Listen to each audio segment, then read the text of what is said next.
लाहौर का फैसला इमरान खान के हक में आया तो इम्पोर्टेड हुकूमत की कांपें टांग गईं। बड़ी बड़ी धमकियां लगाने वाले, डरावे देने वाले, भड़कियां मारने वालों ने मुज़ाकरात के लिए झोली फैला दी। इमरान खान का लॉन्ग मार्च लाहौर से बाहर निकलने से पहले वज़ीर आज़म शहबाज शरीफ ने इमरान खान से मुज़ाकरात के लिए 9 रुकनी कमेटी बना दी। बोले बातचीत के लिए तैयार हैं। मुज़ाकराती दरवाजे पर लगी कुंडी खोल दी।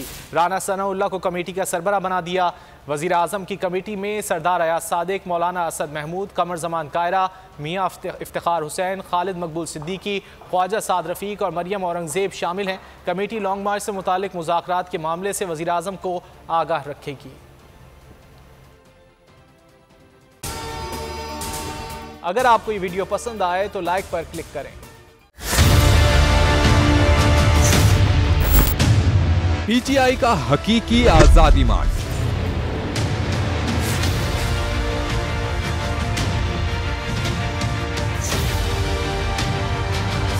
बोल ने पल पल की खबर से रखा अवाम को बाखबर। कारकुनान जो है आज पुरजोश दिखाई देते, पुरुम्मीद दिखाई देते। 41% अफराद ने टीवी पर बोल को तरजीह दी। इमरान खान के साथ अवाम खड़ी है। यूट्यूब पर 89,000 अफराद ने बोल न्यूज को देखा। सब्सक्राइब करें और बेल दबाएं ताकि कोई खबर रह न जाए।